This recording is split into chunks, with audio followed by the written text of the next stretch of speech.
Hello, this is Mark Wildman of Wildman Athletica, and today we are going to talk about our step forward lunge. We have several lunges that we've already worked on. We worked on our static lunge where we don't move our feet, which is really, you might call a non-moving split squat, but we wanted to get straight legs, and that was used to teach people basic balance for the lunge position. After that, we do our step back lunge because we can make sure that our feet are pointed straight ahead and then move and reestablish our foot alignment and then move again. The third thing that we teach is the step forward lunge, which is the one that people normally go to first. They normally skip the static and the step back and they go straight to the step forward. The step forward is a bit more technical. We put these in order of how technical they are.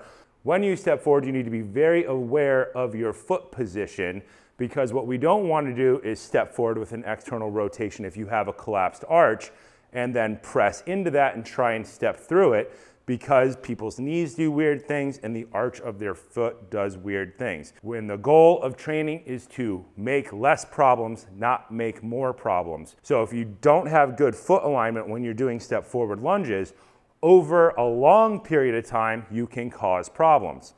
For some people, over a short period of time, you can cause problems depending on how bad their knees are or how bad the arches of their feet are. When we set up for our step forward lunge, we like to point our feet straight ahead, and we like to keep them as if we are on railroad tracks so that our feet are not going to come into one line and back again. They're going to move straight forward and straight back on their own individual lines. So we're going to point our feet straight ahead. We're going to start with our tailbone tucked, our abs on so we can breathe behind the shield. I like to have our hands up even if we're not loaded, as if we are loaded, holding something in front of us. The most useful lunges are the ones that mimic real life, and in real life you tend to hold things in front of you or over one shoulder. I love CrossFit and I love overhead lunges, but they are much more technical, so we'll talk about them in a different video. So breathe behind the shield, hold this tuck. We're going to step forward, go down. I like to go knee all the way down to the ground because if people don't go knee down to the ground, they tend to drive forward in their lead leg and lift that heel up. So I want them to go down to the ground. I want them to shift back in that leg, drive up through that front heel. We want to be as close to 90 degrees as we can and then drive up through that lead heel in order to drive back. Hands in front.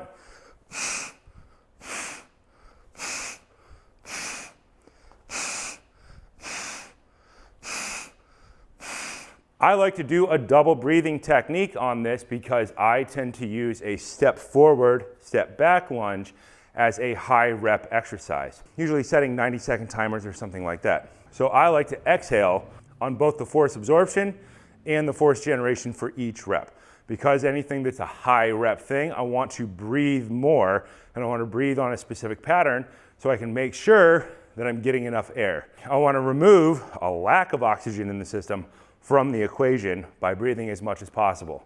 Usually I breathe twice as much as everybody else, but I want twice as much air, so do it that way. Now we're gonna have our 3 arm positions with our kettlebell. Position 1, the one that I like the most, is our bottoms up. It is very similar to the position that we use for our static heavy clubs. So,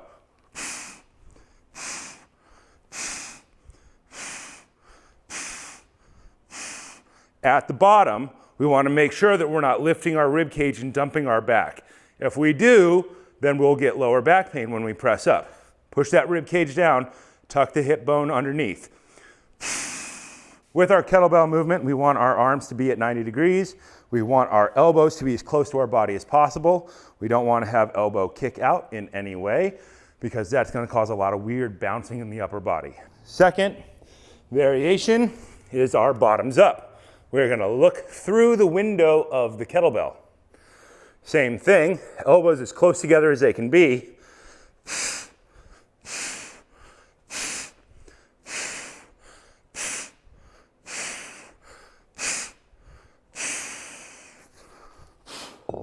Elbows in as close as they can be. That's more of a Marshall version of the exercise. Bottoms up version is more of a farm boy version because you tend to carry things like this.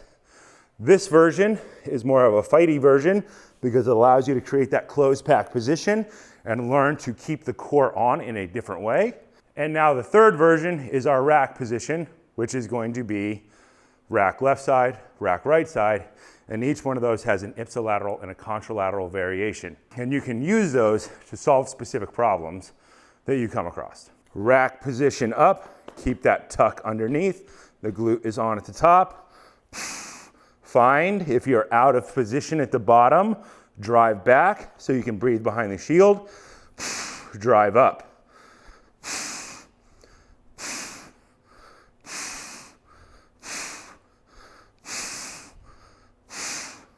Make sure every time you stand up at the top, you reestablish your glute squeeze to make sure you're not dumping your core, lifting your rib cage, and arching your tailbone back.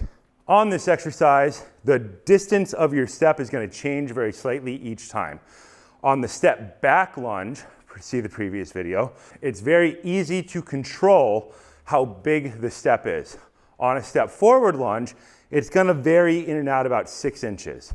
So we want to make sure we've done all of our other versions of lunges first to make sure the muscles around our knee are strong enough and that our hip tuck is strong enough to maintain our crown to coccyx alignment. So we had these 3 versions. These are the main versions I teach first. There are a lot of other versions. We're going to keep going with them, but today we had our bottoms up, which is very much like our club orientated movement. We have our handle up, where we put our arms into a closed pack position, much like different types of fighting movements and different types of fighting entrances as sweeps. And then we had our rack position, which is kind of the closest to another type of farm boy move where you throw something over one shoulder. The kettlebell, because it is in front of the body and the force is going out in a way at a 45-degree angle, makes it a little bit easier to maintain your core alignment and your crown to coccyx alignment than it is with a sandbag. We always teach the kettlebell versions of these movements before the other ones. This has been Mark Wildman of Wildman Athletica.